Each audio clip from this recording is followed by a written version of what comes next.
Good morning, students. Welcome to another lecture on Ben Johnson's My Lady in Love's Chariot.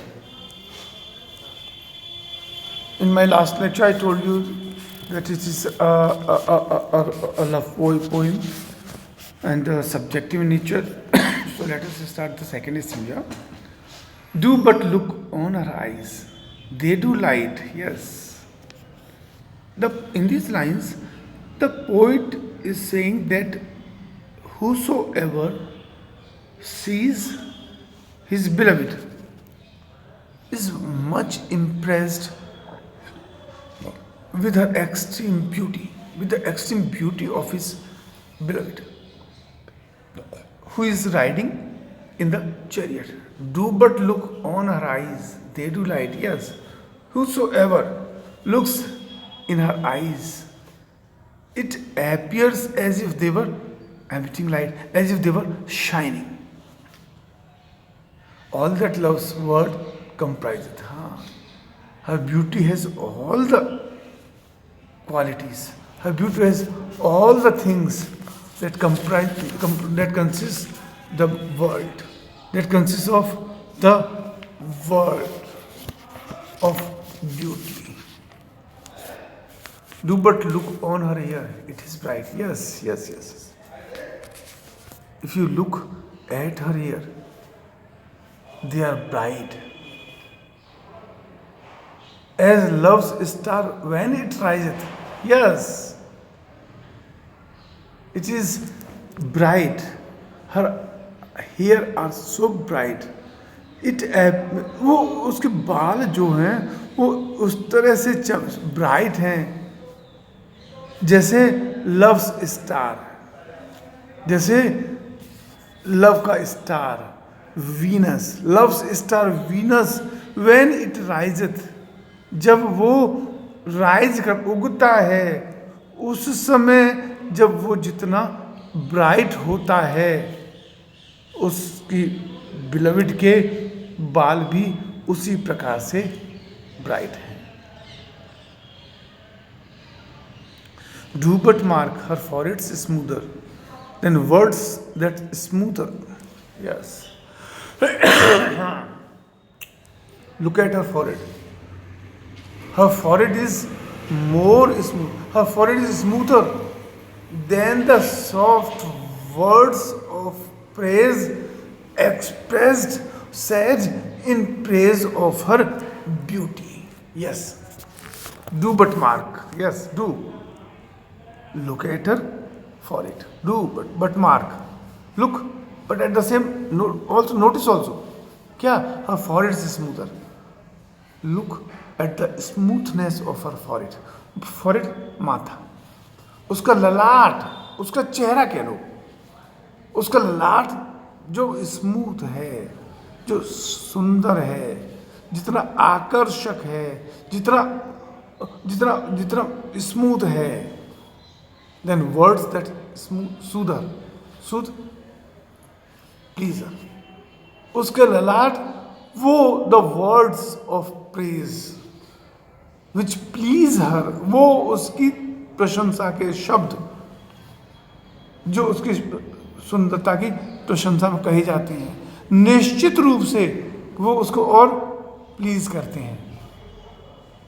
तो वो जितना please करते हैं उससे ज़्यादा प्लीजिंग, उससे ज़्यादा स्मूथ उसका फॉरहेड है, उसका ललाट है.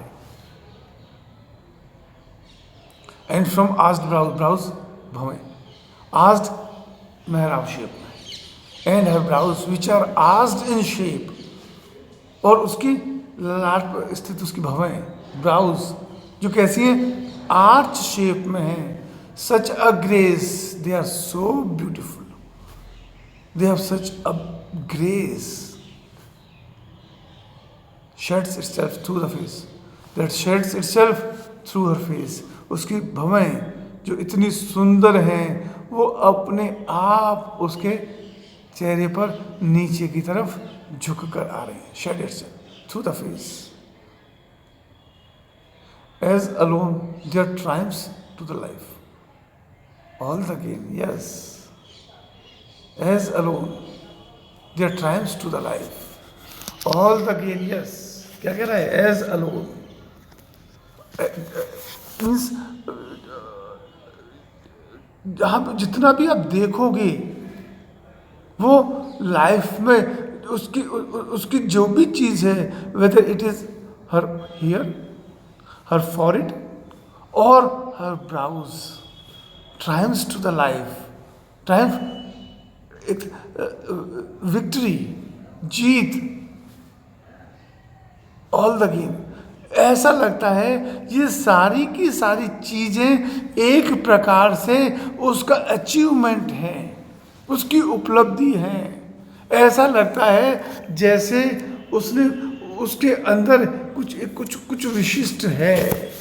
ऑल अलोन देयर, हाँ, वॉट एवर देयर इज, जितनी भी उसकी सुंदरता है, जो भी उसकी सुंदरता है, वो उसकी सारी सुंदरता, उसकी सारी सुंदरता जो है एक प्रकार से उसका अचीवमेंट है। All there and as all there triumphs to the life. Yes, ये उसका ट्रायम्फ है, ये उसकी विक्ट्री है, ये उसकी जीत है।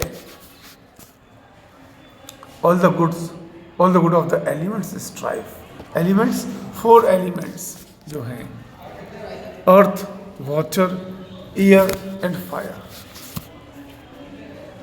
ये 4 एलिमेंट्स हैं। वो कह रहा है in her body, in her physique, in her body, in her beauty, you can see all the 4 elements of she is made of. उसकी सुंदरता में वो सारे के सारे एलिमेंट्स जिनकी वो बनी है, जैसे हमारे यहाँ कहते हैं 5 तत्व, उनके यहाँ 4 तत्वों का वो है, earth, water, air and fire. वो 4 तत्व in her beauty, all the 4 elements of she is made up of are mixed in such a harmony that their combination results in her perfect physical beauty. Elements strife, struggle. उन चारों elements का struggle है, combination है, वो perfect combination है। Next, yes, have you seen? Yes. These lines are in the form of a question. You can say rhetorical question. And these questions are always self-answered. इनमें निहित होता है. So he begins by asking a question. एक प्रश्न पूछ के अपने बात की शुरुआत करता है। Have you seen a bright lily grow? Have you ever seen? Has someone seen a flower of lily, beautiful flower of lily grow before rude hands have touched it? कब हो? Before it is disturbed, defiled, destroyed or disfigured by the ungentle touch of a hand. किसी हाथों के स्पर्श से दूषित होने से पहले, डिफाइल होने से पहले, क्या आपने किसी लिली के फूल को, सुंदर से फूल को उगते हुए, खिलते हुए देखा है? Have you marked but the fall of the snow? Have you ever, has someone ever noticed the fall of snow? कब? But the fall of the snow before the soil. Yes, before falling on the earth, before touching the soil.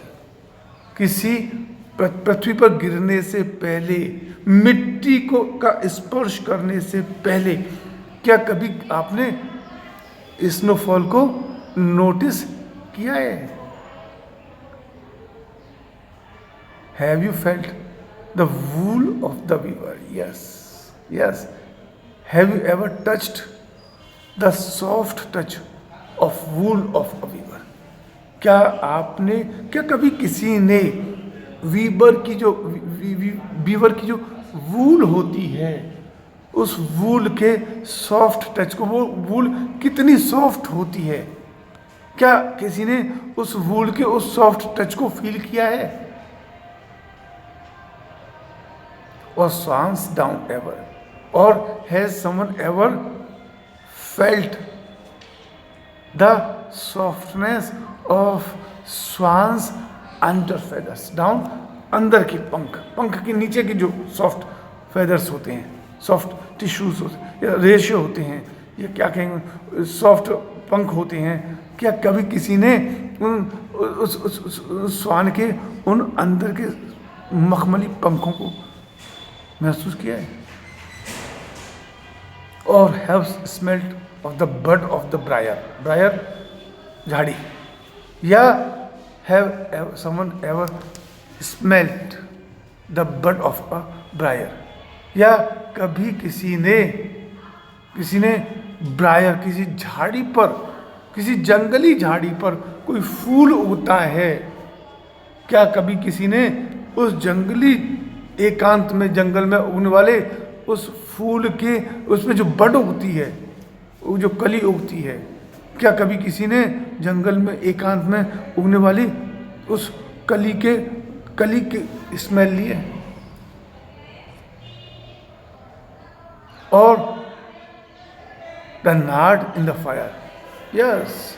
और has ever someone felt the nard और in the fire? Nard, a sweet smelling plant. या कभी किसी ने आग में जलते हुए नाड की स्मेल फील की है? और have tasted the bag of the bee? Bag of the bee क्या कहते हैं उसको? हनीकॉम, शहद का छत्ता, या यू कैन से शहद. और have tasted the bag of the bee मधुमक्खी. और हैज समवन टेस्टेड हनी? या कभी किसी ने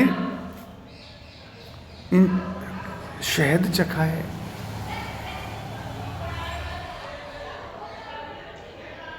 अगर किसी ने, has someone experienced, tasted, seen, or touched, or felt all these things, the poet means to say that his lady love is a combination of all these things.